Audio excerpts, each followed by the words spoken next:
नमस्कार बच्चों, कैसे हैं आप सभी। आशा करती हूँ कि आप सभी बच्चे बहुत ज्यादा स्वस्थ होंगे। तो चलिए बच्चों, शुरू करते हैं आज की क्लास। तो बच्चों, हम सीरीज वाइज अगर देखें तो हम अपने भारत के बारे में बहुत कुछ जान रहे हैं। तो आज हम देखेंगे भारत के राज्य और केंद्र शासित प्रदेश के बारे में, स्टेट्स एंड यूनियन टेरिटरीज। तो बच्चों, चलिए इस चैप्टर को शुरू करते हैं और सारी डिटेल्स को कलेक्ट करते हैं विद आवर एक्सपर्ट। हेलो बच्चों, मैं आशा करती हूँ आप सभी बहुत अच्छे से होंगे। तो आज आपके समाज की कक्षा में पढ़ने वाले हैं आपका अध्याय नंबर 3 और आपके अध्याय नंबर 3 का नाम है भारत के राज्य और केंद्र शासित प्रदेश, means state and union territories of India. ठीक है, तो चलिए इस अध्याय को पढ़ना शुरू करते हैं। देखिए,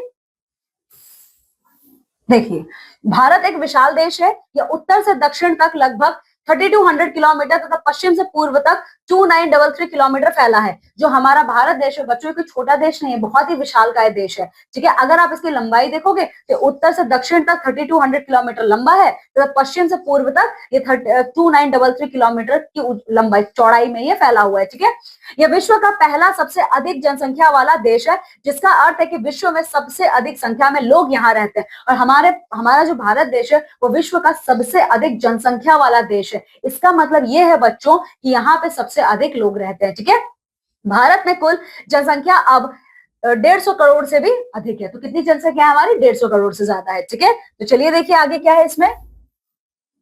संपूर्ण देश तथा उसमें रहने वाले नागरिकों के कल्याण के लिए एक सरकार कार्य करती है, जिसे केंद्र सरकार कहते हैं। देखिए, अब इतना बड़ा देश है तो लोग भी बहुत ज्यादा हैं, तो जब जो एक सरकार है यहाँ पे, वो सरकार पूरे देश और उस देश के रहने वाले नागरिकों के लिए काम करती है, उसको हम कहते हैं केंद्र सरकार। ठीक है, परंतु केंद्र सरकार द्वारा संपूर्ण देश की ठीक तरह से देखभाल कर पाना बहुत कठिन है। लेकिन आप जानते हो हमारे यहाँ पे बहुत ज्यादा जनसंख्या है, इसीलिए केंद्र सरकार के लिए असंभव है कि वो पूरा का पूरा सारे लोगों का ध्यान रख सके। ठीक है, अंततः प्रशासन की सुविधा के लिए हमारे देश को अनेक छोटे छोटे भागों में बांटा गया है। इन भागों को राज्य कहते हैं। प्रत्येक राज्य की अपनी अलग सरकार होती है। इसीलिए बच्चों, प्रशासन के लिए क्या हुआ है, हमारे भारत देश को छोटे छोटे भागों में विभाजित कर दिया गया है। इन छोटे छोटे भागों को हम कहते हैं राज्य, और इस राज्य की अपनी एक अलग सरकार होती है। ठीक है, चलिए देखिए क्या है।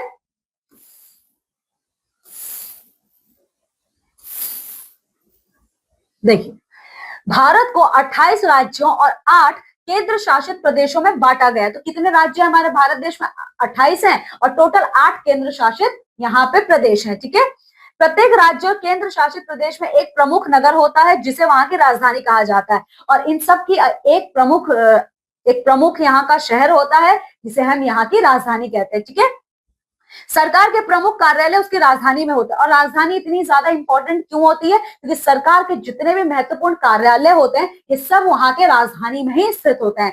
ठीक है, तेलंगाना भारत का 28वां राज्य बन गया है, और हमारे भारत का 28वां राज्य कौन सा है? तेलंगाना राज्य। ठीक है, इसमें आंध्र प्रदेश के उत्तरी पश्चिमी भाग के 10 जिले लिए गए हैं। और तेलंगाना जो है या कि आंध्र प्रदेश राज्य से निकला हुआ प्रदेश है। ठीक है, इसमें बच्चों आंध्र प्रदेश के 10 जिले लिए गए हैं। इसकी राजधानी हैदराबाद को कुछ समय बनाया गया है। ठीक है, देखिए तेलंगाना की जो राजधानी है वो हैदराबाद है। ठीक है, भारत की राजधानी दिल्ली, और आप सभी जानते हो हमारे देश की कौन सी राजधानी है? दिल्ली है। ठीक है, ये एक महत्वपूर्ण नगर है।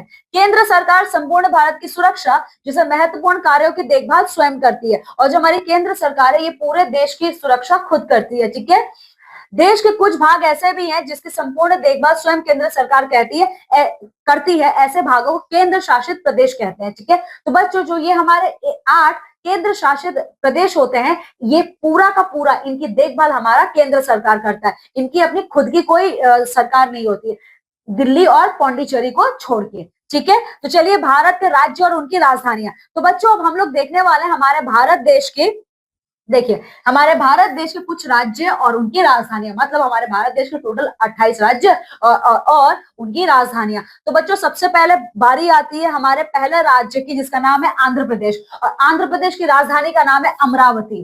ठीक है, ये याद रखिएगा आप, आंध्र प्रदेश अमरावती। फिर है बच्चों अरुणाचल प्रदेश ईटानगर। ठीक है, फिर देखिए, फिर है बच्चों आपका असम दिसपुर, बिहार पटना, छत्तीसगढ़ रायपुर, गोवा पणजी, गुजरात गांधीनगर, हरियाणा, चंडीगढ़, हिमाचल प्रदेश, शिमला। ठीक है, फिर बच्चों बारी आती है राज्य झारखंड की, जिसकी राजधानी है रांची। फिर कर्नाटका, बैंगलोर या बेंगलुरु, दोनों एक है। केरल, तिरुवनंतपुरम। मध्य प्रदेश, भोपाल। पश्चिम बंगाल, कोलकाता। महाराष्ट्र, मुंबई। ठीक है, फिर बारी आती है हमारे 16वें प्रदेश की, जिसका नाम है मणिपुर। मणिपुर की राजधानी का नाम है इम्फाल। फिर मेघालय, जिसकी राजधानी है शिलोंग। मिजोरम, आइजोल। नागालैंड, कोहिमा। ओडिशा, भुवनेश्वर। पंजाब, चंडीगढ़। राजस्थान, जयपुर। सिक्किम, गंगटोक। तमिलनाडु, चेन्नई। ठीक है, फिर बारी आती है बच्चों तेलंगाना की। तेलंगाना की राजधानी है आपकी हैदराबाद। त्रिपुरा, अगरतला, उत्तर प्रदेश। लखनऊ, झारखंड। देहरादून। बच्चों एक और चीज आप यहां देखिएगा, हरियाणा की भी राजधानी चंडीगढ़ है और पंजाब की भी राजधानी चंडीगढ़ है, और चंडीगढ़ एक आपका केंद्र शासित प्रदेश भी है, ये याद रखिएगा। ठीक है, मीन्स आपका जो चंडीगढ़ शहर है वो पंजाब और हरियाणा इन दोनों राज्यों का राजधानी है। ठीक है, और साथ ही साथ राजधानी होने के साथ साथ ये एक केंद्र शासित प्रदेश भी है। ठीक है, इसमें कंफ्यूज मत होइएगा। चलिए अब देखते हैं भारत के केंद्र शासित प्रदेश। ठीक है, तो कौन कौन से केंद्र शासित प्रदेश, तो ये रहे हमारे 8 केंद्र शासित प्रदेश और ये रहे उसकी राजधानी। तो चलिए देख लेते हैं कौन कौन से हैं।